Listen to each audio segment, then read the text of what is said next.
I have a few paranormal events that happened all throughout my life. Most of them are pretty tame, but there is one that got to me and still sticks with me today. About 4 years ago, I was ending my freshman year at college. I'd lived in the dorms with a kick-ass roommate and pretty much had a great experience altogether.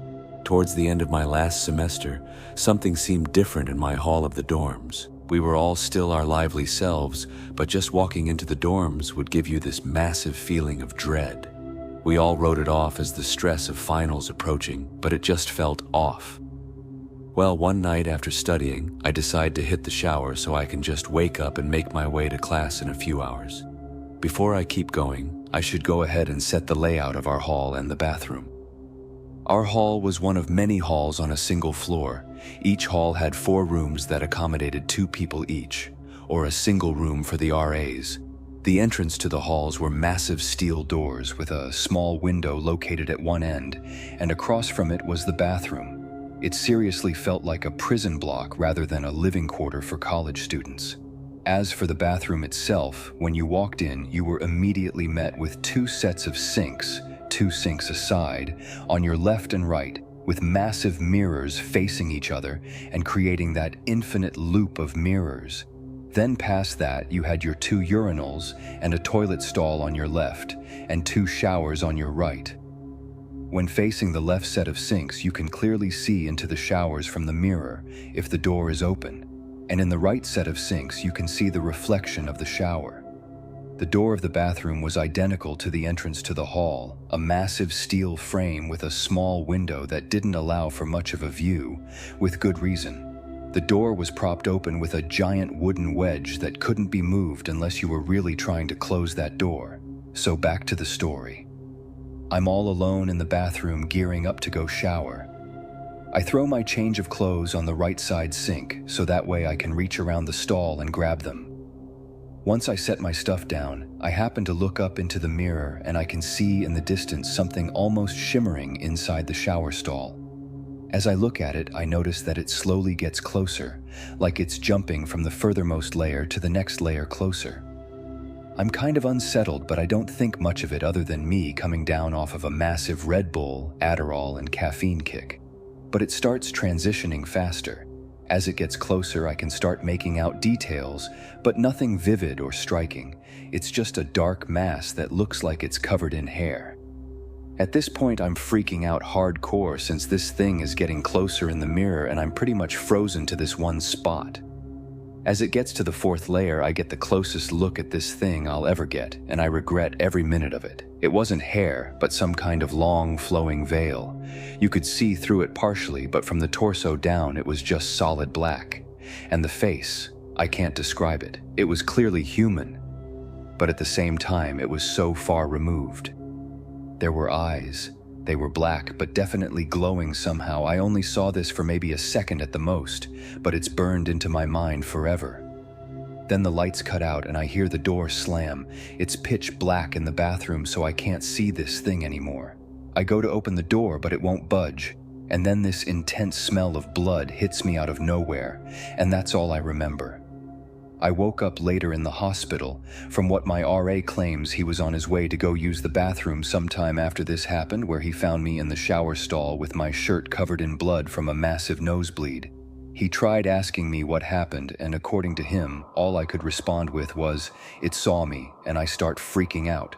So he calls an ambulance and they get me to the hospital. All the while I'm apparently freaking out, so they sedate me to get me to calm down. I'm coming to around the time my parents show up, worried sick, of course. I asked them what happened, and according to the doctors, they believe I had a seizure. However, they ran CAT scans soon after I was cooperative enough to do so, and found no sign of any seizure occurring. Not to mention epilepsy doesn't run in my family at all, and having taken Adderall countless times in the past, and since then, I've never had a similar side effect, neither hallucinations or potential seizures. To this day, I still can't bring myself to look into a mirror for more than a minute, and just being stuck in a room with one for an extended period will just cause me to break down. I've been to therapy going on 3 years because of this, and I've talked to countless religious leaders who, besides giving me the general, "Well, you should turn to God in times like these," talks, Don't recognize that kind of pattern as anything demon-y.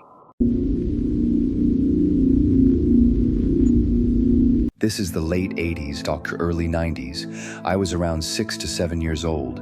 I am at home with my sister, who is 14 to 15 at the time. We grew up in a small Texas town. Everyone knows everybody.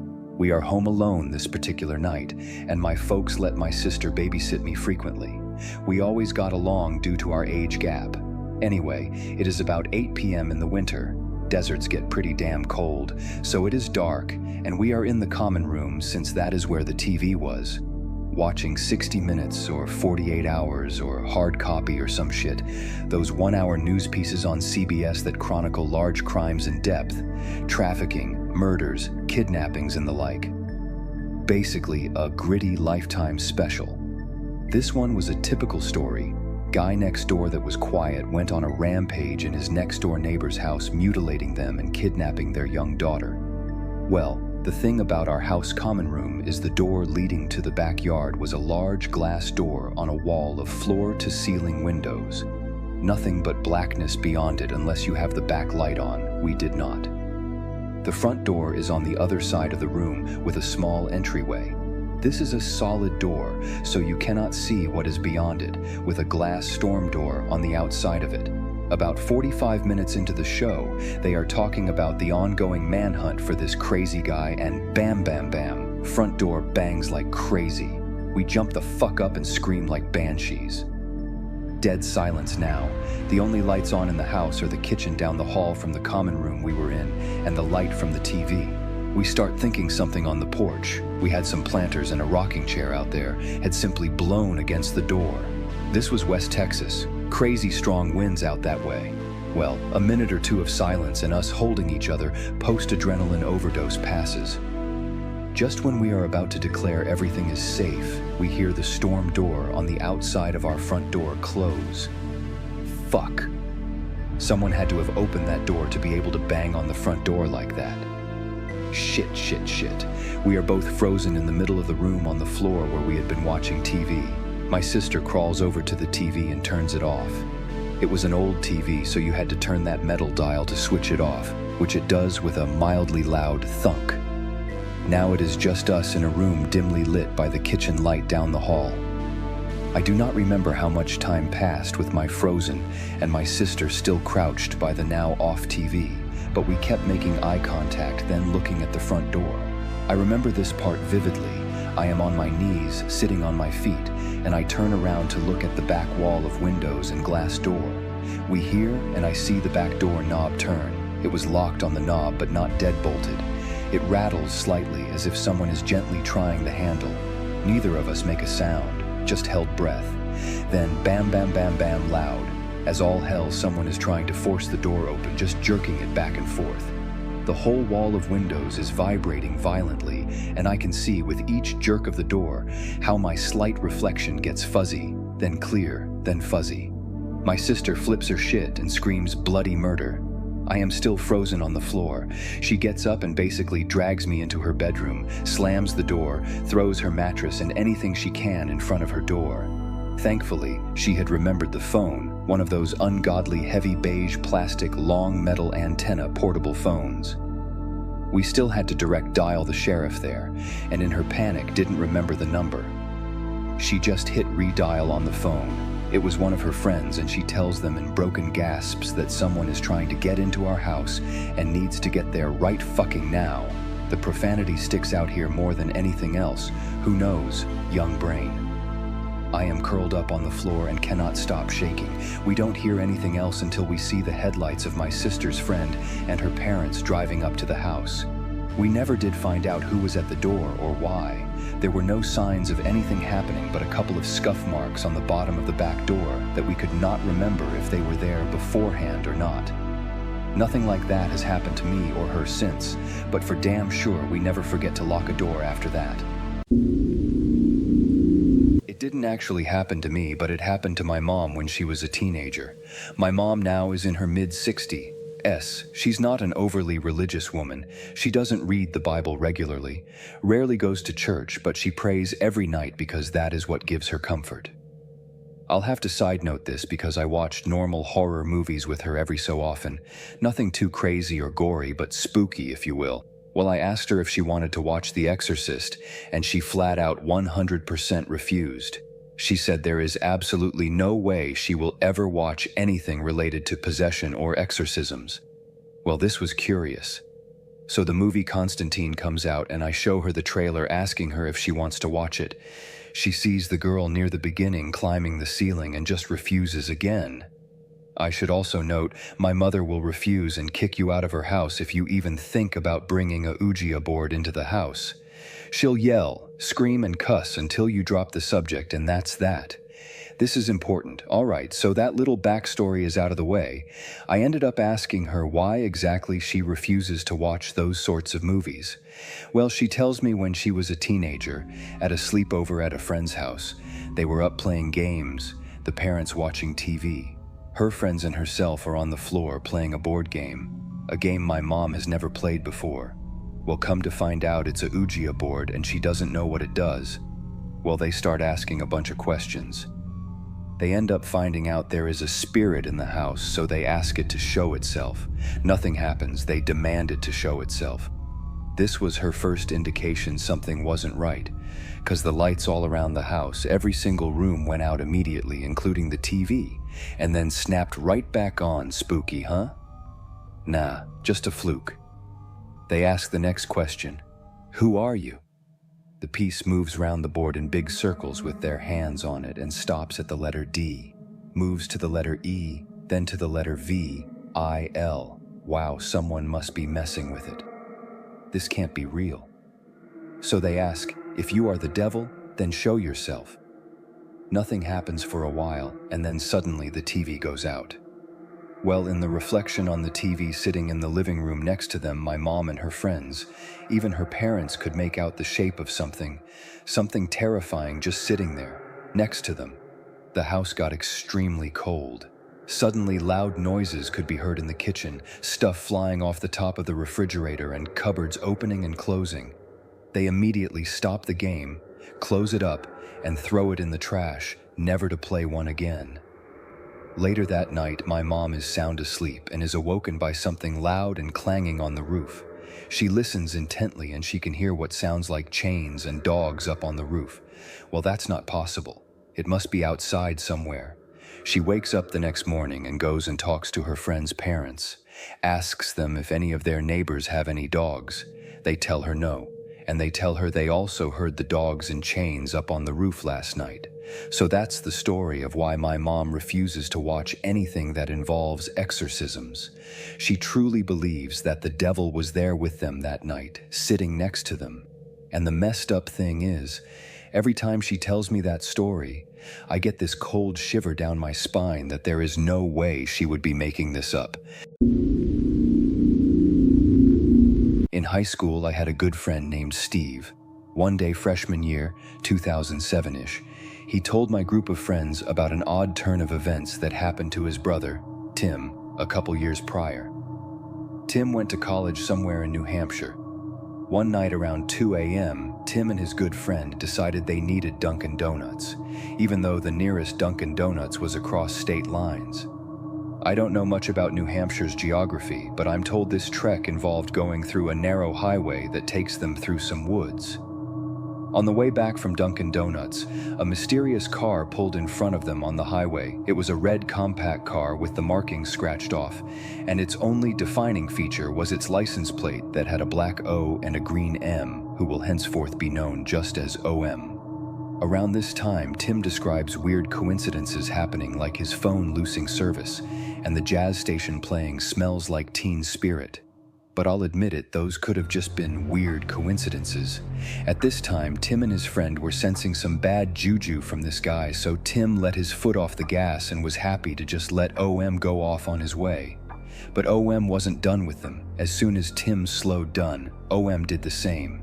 Tim thought this was weird, but maybe if he floors it, he could get around OM. But when Tim sped up, so did OM.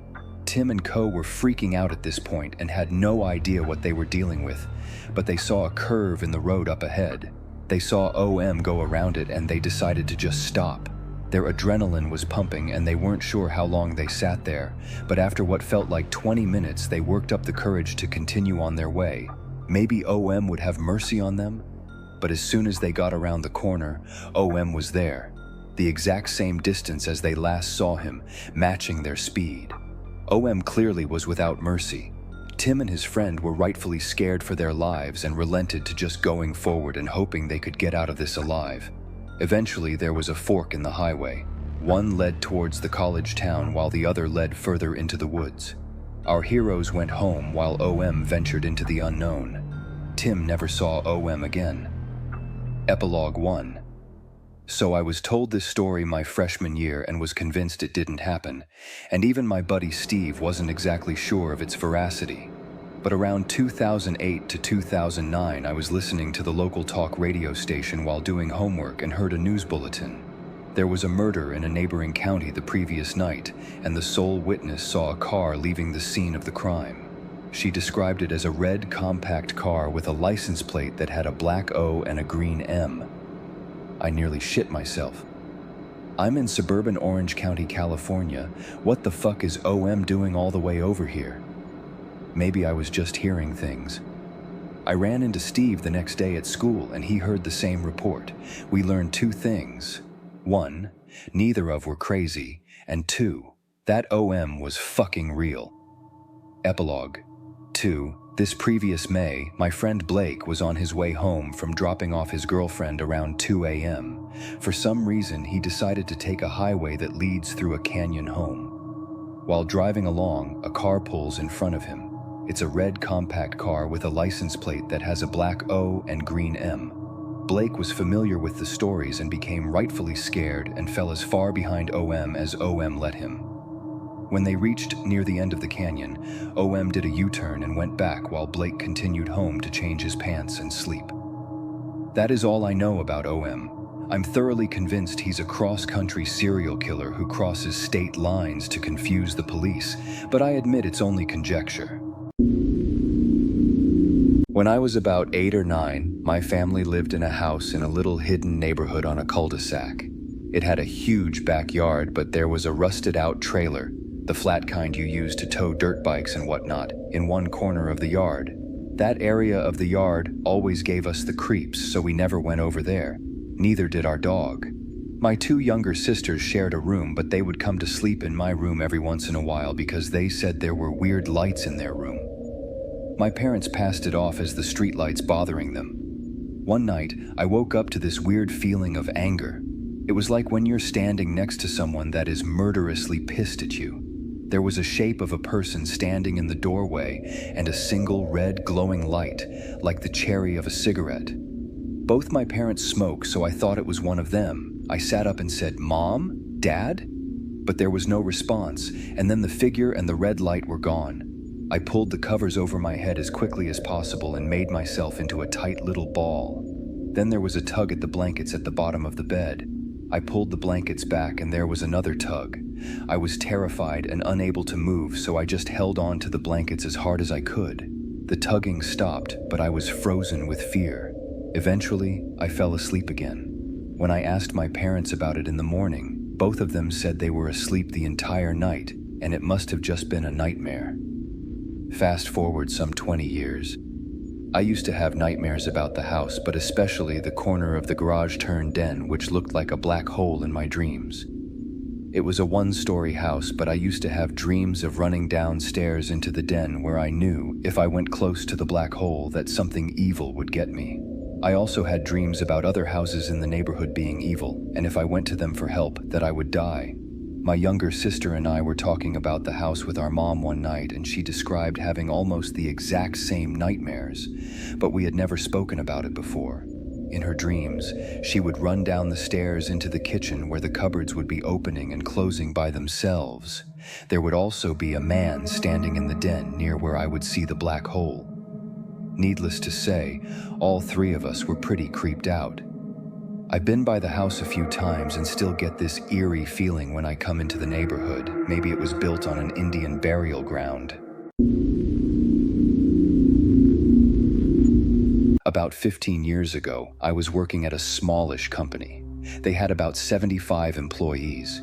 The owner of the company ended up selling it, and the new owners came in and cleaned the house. They fired about 15 people. A guy that I worked with, I'll call him Dave here, was one of them. Dave was shocked that he was fired. Most people didn't get along with Dave because he was odd. He had a short temper and sometimes yelled at people, and he had some personal grooming problems like bad dandruff and body odor. So many people were glad to see him go, and it was no shock to many of us that he was fired. About a week after the mass firing, I am at work and get a phone call from Dave. He tells me that he wants to take me out to lunch as a way of saying thanks for my recently teaching him how to run a few different machines. That knowledge will help him get a new job. I agreed to go, and a few days later, he showed up at lunchtime. I had assumed he was taking several people from there out, but it turned out to be just me. At lunch, things started off fine, then got strange. He was upset about being fired and was angry. I let him vent and sympathized with him. He had been there several years and felt betrayed. As lunch starts to wind down, he tells me that I was one of the few people he liked there and that there were people there that he would love to hurt. It was a little strange, but I just thought he was still venting. We get in his car to drive back, and he starts telling me how easy it would be to lock the doors from the outside with boards and burn the place down or to do damage to it. As we pull into the parking lot, he tells me not to worry, that even if he could hurt some of these people, I was his friend. The way he said it really gave me the chills. I said goodbye, got out of the car, and went inside. There was a window near my boss's desk that looked out to the parking lot. I could see Dave's car from there. He wasn't leaving, he was just sitting in his car. Lunch ends and everyone goes back to work, and Dave was just sitting there. I told my boss we needed to call 911. Dave said some strange things. I think he might try to hurt someone. My boss called 911 and the police got there within a few minutes. They talked to Dave, got him out of his car, and then put him in the back seat of the police car. They then used his keys to open the trunk. In the trunk, they find a few boards, some rope, and a few guns. They talked more to Dave, and he agreed to be taken into custody and to get some help. I don't know if he would have done anything, but the way the building is designed, had he decided, he could have shot a lot of people in a very short period of time. I was so freaked out I couldn't work the rest of the day.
When I was younger, I had a Siamese cat.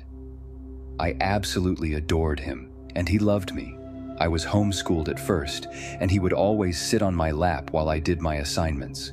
Every night, without fail, he would curl up with me as I slept and stay there until morning. When I started public school, he would greet me when I got home. He died in 2007 when I was in 5th grade, and I was absolutely ruined. I cried for weeks, and every time I woke up in the middle of the night only to see he wasn't there, was like getting stabbed in the heart. We got another cat in September that year as an early birthday present for me. She's a beautiful silver tabby with big green eyes, soft fur, and a stubby tail. She couldn't replace my Siamese, but she is special to me in her own way and really started to help me deal with my grief. She wasn't much of a cuddler, but she liked to play. 2009 rolled around, and I was really starting to have a lot of problems. I've been dealing with mental illness for my entire life and had been battling with depression for a while at that point. I had no friends offline, but online I had a really nice group of friends. One day, a couple weeks before Christmas, they suddenly turned on me and threw me out of the group, telling me that they never wanted to get another message from me. I know it was only the internet, but I had thought these people were my friends, and it fucking hurt. I tried to not let it get to me and would only cry when I was alone, but I was really suffering. A few days after the split, I'm sitting at the computer, just staring at them chatting with each other, and I can't stop some of the tears from falling. That's when I heard a very loud meow behind me. I turned around in my chair, and staring right at me was my Siamese, sitting at his spot by the fireplace. That was when I broke, and I started screaming bloody murder. I toppled out of the chair and just lay there on the floor, crying my eyes out. My silver tabby came over and sat with me, and my mom came running, asking what happened, was I okay, etc. I didn't want to tell her about the split I had with my friends on the internet because I thought she wouldn't take my sadness seriously, so instead, I told her that I saw my Siamese sitting at the fireplace. It's been a few years since then. 2010 was a terrible year. I was in a bad accident, had a nervous breakdown, and another one of my cats died, but I actually made a couple friends at school that didn't care that I was mentally ill. Since the beginning of 2011, things began to look up.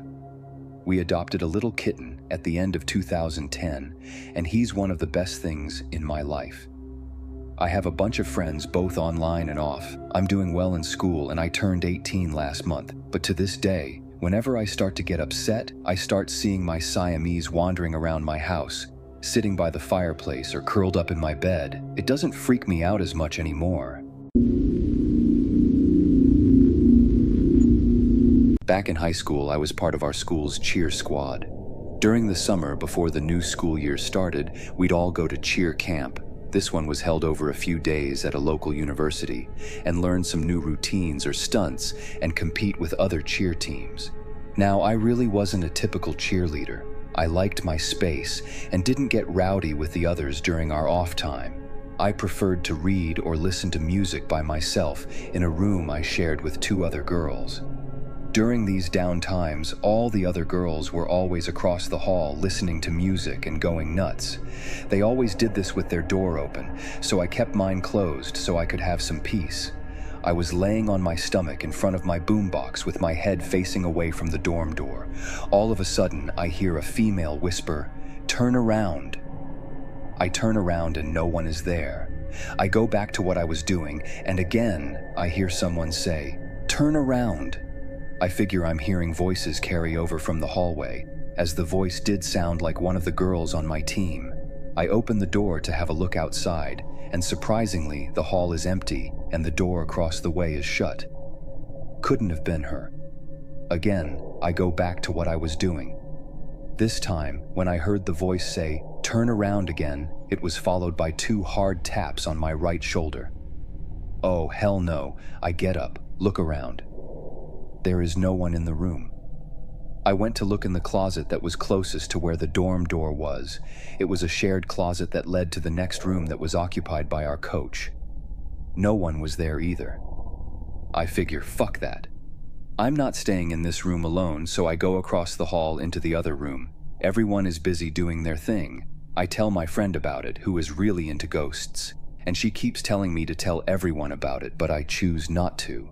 It happened to be the last night of our stay there, and our coach and one of her friends were telling ghost stories. The last story they tell us is how the area where we had been practicing, in front of a white gazebo, was where a wedding was supposed to have taken place. Something about some people that donated a lot of money to the school had it built for their daughter's wedding. Their daughter ends up finding out that her fiancé was cheating on her, and she hangs herself from that gazebo. I thought it was interesting that the gazebo was the first thing I noted when I was assigned my room. It was right outside our only window. I don't know how true their story was, but I loved how the smiles and laughter completely fell from my coach and her friend's face when my friend had me relate my story. No one slept in that dorm room that night.